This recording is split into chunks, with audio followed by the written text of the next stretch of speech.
So it's come to this. I'm finally back to reviewing Power Rangers episodes after a long hiatus, and to be honest, I feel good. I'm sorry that I took so long a break, but with YouTube changing things recently, and a plethora of things going on in my personal life, I felt I needed to change some things. At least at first. Quarantine has given me a lot of time to think, and as a result, I've concluded that I've been out of the loop for way too long. Frankly, I miss talking about Power Rangers. I miss interacting with fans and the anticipation that comes with looking at a show episode by episode. So now I'm back, but with YouTube's new guidelines, expect these reviews to contain more expletives. Not something I'd ever thought I'd say in one of these videos, but I gotta do what I gotta do. That is your warning. Despite the subject matter at the focus of these videos, my reviews are not intended for viewers under the age of 13. So if you're not of age, turn off the video now. Are they gone? Great, let's get to the intro already.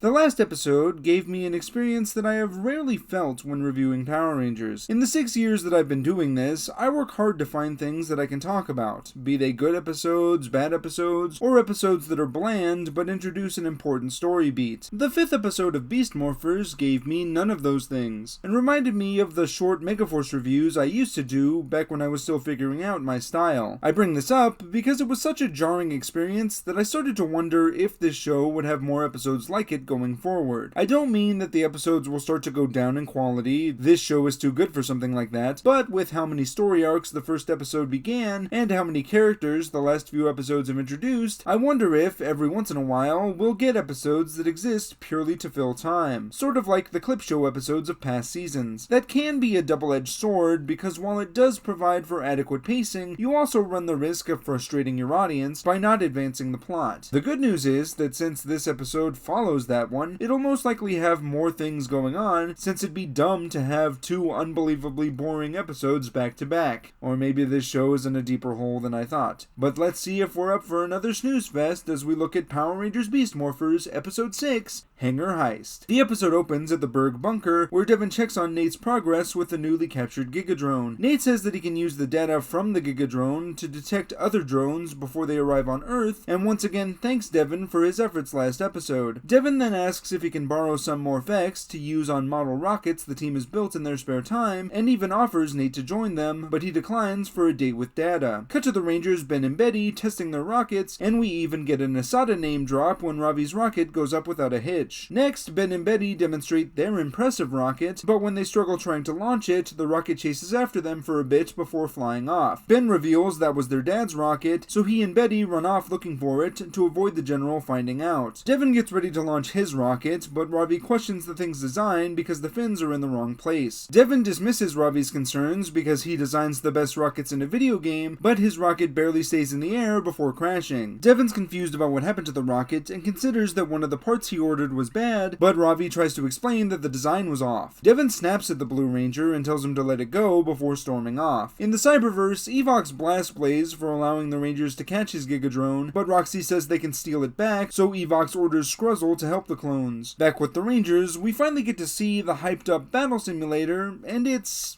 okay. Don't get me wrong, it's cool that the Rangers have a high-tech VR system with realistic graphics, but I was expecting a holodeck situation like from Power Rangers in Space. Anyway, the team is practicing combining their Zords into a Megazord, but Ravi and Devin start arguing about the best way to begin the combination sequence. Ravi wants to activate the shields, but Devin wants to neutralize the threat first. Wait, Devin, he's coming right at us! What?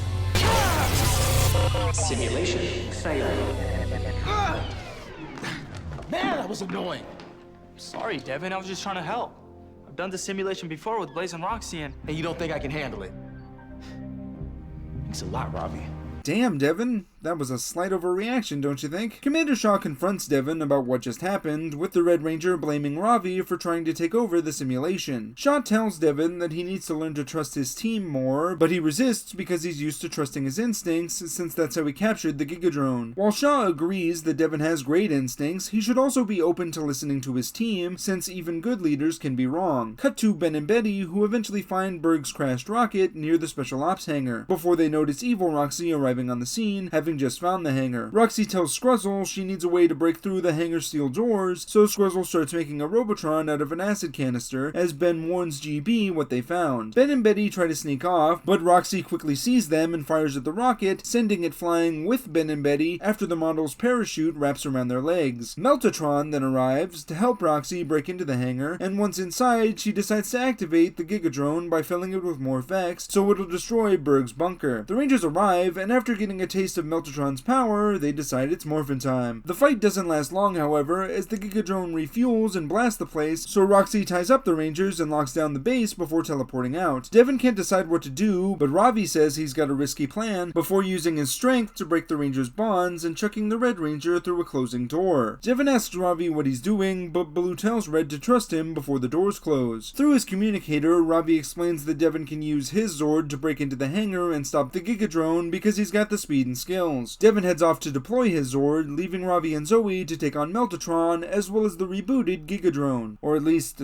that's what it looks like, but the drone doesn't get involved in the fight. Bummer. During the fight, Scruzzle secretly teleports into the base to steal valuable equipment, including a robot head. Eventually, Ravi and Zoe work together to destroy Meltatron's canister when they notice Scruzzle right before he teleports away. Once he gets back to the Cyberverse, Scruzzle offhandedly mentions to Roxy that only 2 Rangers are in the hangar, so Roxy orders Scruzzle to make another Gigadrone to further stack the odds against our heroes. The new Gigadrone arrives just as Devon begins cutting into the hangar, so he calls for backup in the form of Smashin' Jax. While he waits, Devon gets his sword melted as Ravi and Zoe finish off Meltatron, but the Gigadrone inside the hangar begins attacking. For real this time. Back outside, Devon wrestles with the Gigadrone and uses its acid to create an opening big enough for Ravi and Zoe to escape. Now all in their Zords, the Rangers stand face to face with both Gigadrones, so the team decides they need Megazord power to take on this dual threat. Devon listens to Ravi this time and activates the shields, which protects their Zords until the Beast X Megazord is ready for battle. This Megazord is fucking strong, since it's able to destroy both Gigadrones in a matter of minutes without so much as a scratch. After the fight, Evox yells at Blaze and Roxy for suggesting their plan was a success, even though, as they see it, both drones are now scrapped and thus useless to the Rangers. Not one to be left out, Scruzzle joins in mocking the avatars. My plan went off without a hitch. I'm all tooled up and ready to build that thing we talked about. Thanks to you, the Rangers now have a Megazord. Find a way to defeat it, or I'll have Scruzzle turn you both into Tronics. Yes, Master. Yes, Master. Wow, what an asshole. Didn't even stop to consider that Blaze and Roxy had nothing to do with the Megazord's creation. Hell, if anything, this is Scruzzle's fault for escalating things with his Gigadrones. But I digress. Back on Earth, the Rangers surprise Ben and Betty with Berg's rocket that Ravi and Devon repaired together. Devon apologizes for how out of line he was during the simulation, and the episode ends with the team successfully launching the rocket. Wow, back-to-back episodes without an ending joke.